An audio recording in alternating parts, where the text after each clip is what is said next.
So I just realized that between this El Generico shirt and these 15-year-old Air Maxes, this makes for a pretty decent Throwback Thursday video now, doesn't it?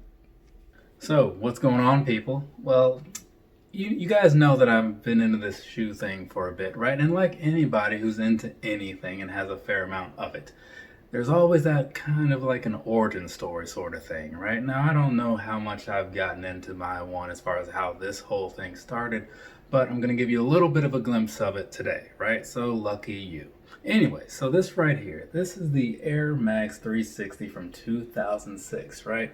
This right here is the shoe that got me into shoes initially, right? You know, I always talk about being a big Air Max guy from a long time ago, and this is it. I had to dig this out of the storage thing. Look at that. It's actually still fairly clean on the bottom. I mean, and they don't look like they're in bad shape for something that's about, let's see, according to this tag, it's July 2005, so like 15 years old. These don't look too bad, I suppose.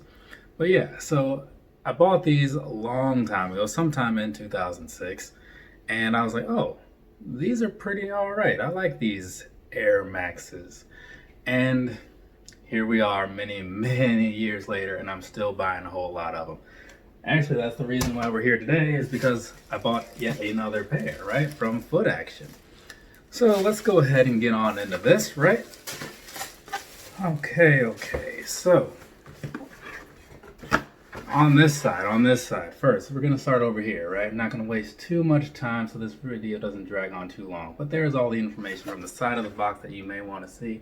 Hopefully I held that up just high enough for you to see it and just long enough. But if you didn't catch it, Nike Air Vapormax 360 in vast gray and white particle gray. So that's what we're talking about here right now. And this box, you may have been thinking that, oh, maybe that's one of those Vapormax utilities. Obviously it's not, because I just read the side. But it's very similar to that. It's actually the same box, yeah. Everything that's on there is the same. You know, in case of emergency run, you know, for outdoor use only, all the text on the front. So I'm not sure why they went with this box for this particular shoe. Seems like a weird choice to me, but they did. I don't remember what those came in originally, so I'm not going to get into that. What I am going to get into is looking at these shoes and make sure they look like they're supposed to. Now, I did try these on in the store, at least to make sure, you know, one of them fit right, but I didn't look at the other one, which is something that I probably should have done. But I'm going to do it now while I got you guys around. In case there are any surprises, you get to see it too. So let's see what we're looking at here. Get these laces pushed out of the way since I had to wear this one earlier. Those are not cooperating. These laces are just finicky. Alright, so looking around here, things are looking good on the inside side, and then the outside side seems to be fine too. Back, front, all that good stuff. There was a little bit of some glue on the back here, but I noticed in the store that it was peeling right off, so I didn't really worry about it. So, that being that, it looks like it is now review time, ladies and gentlemen, on this right here, the Nike Air Vapormax 360 in white and particle gray, something like that. But you might look at this and just think, okay, isn't that like one of those original Air Max colorways sort of things? And yeah, it is, right? It's very similar to those Hirachis that I actually wore today, but reviewed last week, I want to say. I think those are the ones where I like almost bled on them and stuff, because, you know, sometimes I'm not careful.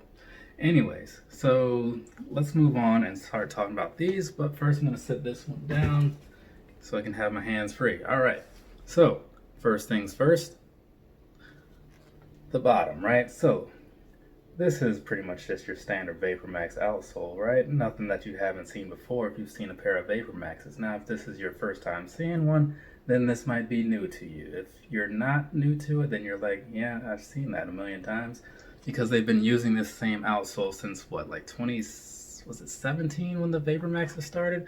I can't remember, but it's been pretty much all the same. And one thing that you do have on here, which you might be wondering about when you're wearing the shoes that are based off of air bubbles, the durability. Down here you got some very solid plastic on the bottom of these. I forget what exactly it's called, but it gives you a nice peace of mind knowing that when you're out there running across whatever you're running across, you're likely to be fine. Now, obviously, if you come across something like some nails and things like that, then it's a little different, right? But you should be pretty good as far as these not popping on you in normal terrain. So that's a little nice touch down there. Moving to the midsole, give you a shot of the side here. So this is a very clear plastic. What is going on there? That is weird. Is that supposed to be like that? Okay, so moving past that, we'll get back to that in a minute. The midsole here, right? Very clear bubbles, no coloring on these, similar to the pair that I held up a moment ago. It's just you can see right through it. It's looking pretty nice though. I do like that. How these are going to stand up over time as far as yellowing or anything like that, I have no idea. Hopefully they stand up pretty well, but we'll see what happens in a while. But moving past that, because that's about as much as I need to talk about for the midsole, given that it's all very much the same and nothing new. Now we get onto the upper, which is the part that is, well, I guess that part isn't new either because it was used back in 2006. But it's been touched up just a bit. So one of the things is, we're going to start over here. You got this nice, very shiny red on the lower area, kind of like what you might see on a Jordan 11 in a way. Gives it that nice patent leather look, though I'm pretty sure it's not patent leather. It's just something, whatever it is under there, it's really shiny though. And that goes all the way around from the toe back to the heel and then wraps around and of course comes up just a bit. So, and then you've got a nice little strip of it going up, down through the middle of the tongue as well. Overall, it's a nice touch, really makes it stand out just a bit. The last pair also had that same thing. So you can look at those, see it's very much the same style, minus this part had a gray strip in the back, this one does not. So you probably saw it, but I forgot to mention it. One thing that I do like is that they kept that little glittery style rainbow sort of thing that's going on down here on the bottom. See that? Yeah, it's kind of a nice touch. I always liked that. So moving past that though. So the rest of the upper here, it's from pictures, I thought it was going to feel the same way as the 2006 pair. It does not. The 2006 pair is basically your standard like cloth mesh, not mesh, cloth feeling sort of material that you find on a lot of shoes like that. But this, it's more of like a very, not stiff, but it's a plasticky sort of feel, almost like what you might see on the rear of the Air Max Plus 3s, kind of like that. But overall, it's like it's the same upper, but it's got a lot of plastic overlays on it. So it still feels very soft, as far as, not really too rigid around your foot. But to the touch, this part, like right here, what I was touching over here, same thing, that just tends to feel a little weird because it is that some sort of rubber on there. But when I wore these, it didn't seem to be a problem. So I'm not going to complain about it.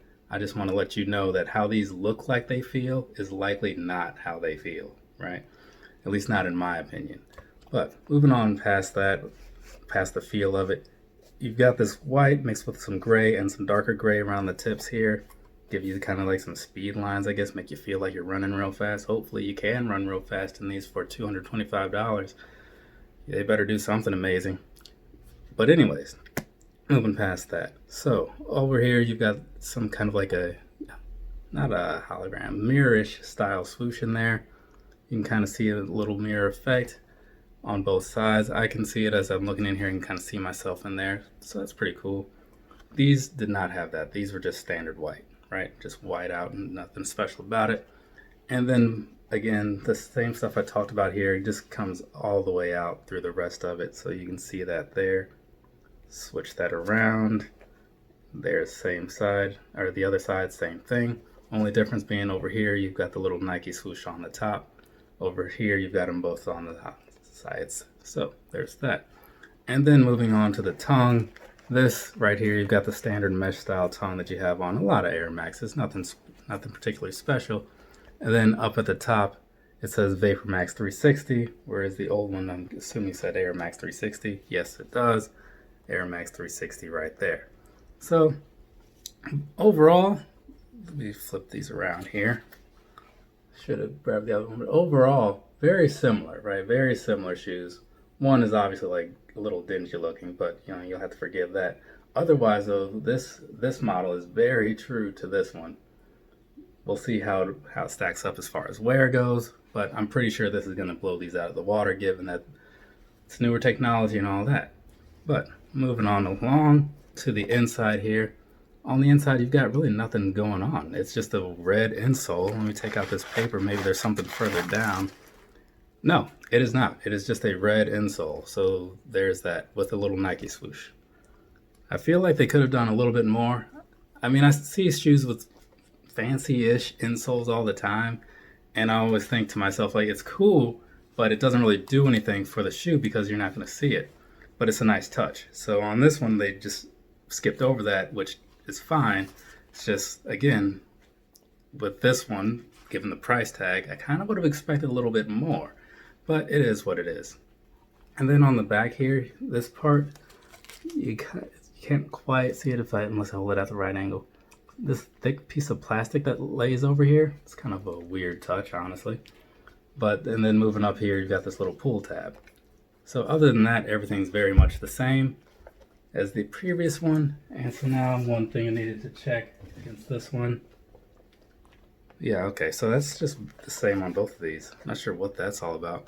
But on the bottom of the shoes, this part here, I can't quite see if I can get that out. This here, it's got a bit of a loose thing going on. It's kind of like a rubber band in a sense, you know, that's not quite taut. So I'm trying to see if I can get that at the right angle, but this little piece here, it's just kind of hanging, not quite super loose, but enough to notice that it's not completely flush on there. But both pair are like that. So it looks like it's just by design. What that could be, it might have to do with letting the shoe flex when it bends, because that's obviously where the breaking point would be when your feet are like running and everything. So that's what I'm going to assume that it's for. But again, I don't know for sure. It's just the thing that makes sense to me. So now that we've talked about these shoes, the only part left to do is knock out that whole on foot portion, right? Because that's always important. People like to see how things look, not just in my hands, but on the feet. So let's go ahead and get those videos in here so that you can see what these look like on feet and not just in hand. Cool. I do that for you guys because I like you. All right, so now let me get these on again just to get a nice little reminder while you guys are looking at this stuff and all that. Probably just heard me drop one of these. That's cool though. So putting these on, they fit true to size. That's the first thing that I want to get out of the way because I know people like to hear that. They are a true to size fit.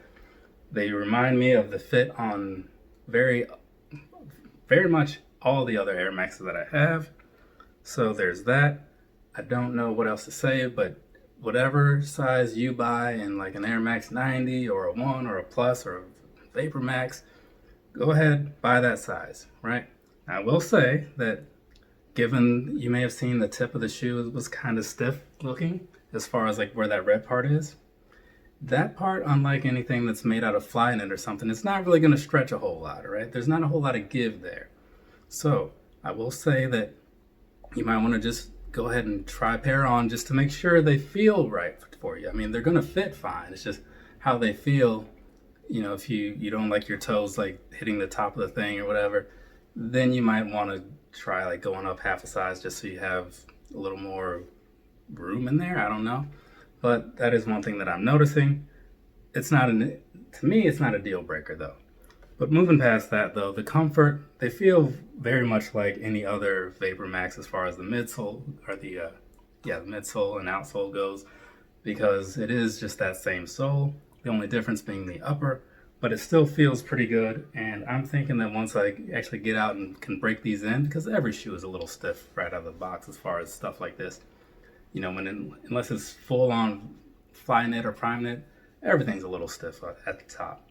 But these, same thing, but I'm feeling like once I get these out and have worn them a little bit, I'm thinking they'll be just fine. So again, true to size, pretty comfortable.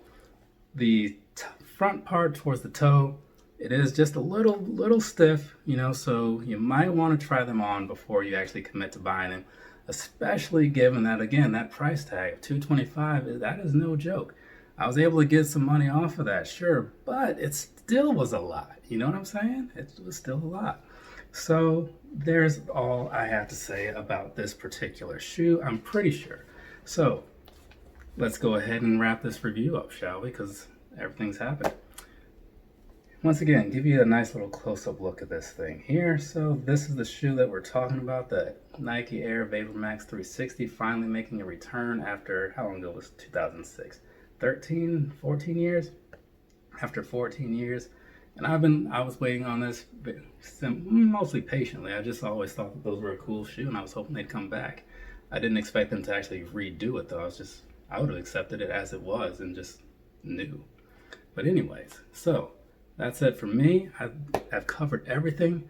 You guys out there that are watching this, have a nice rest of your day or rest of your night, whatever it is, wherever you are, and find somebody who's not watching this and tell them, hey, you should consider watching this. It's not too bad. If you believe that. If you don't believe that, don't say anything. But if you do believe that, go ahead and get the word out. I don't mind. So that's going to be it. Later, people.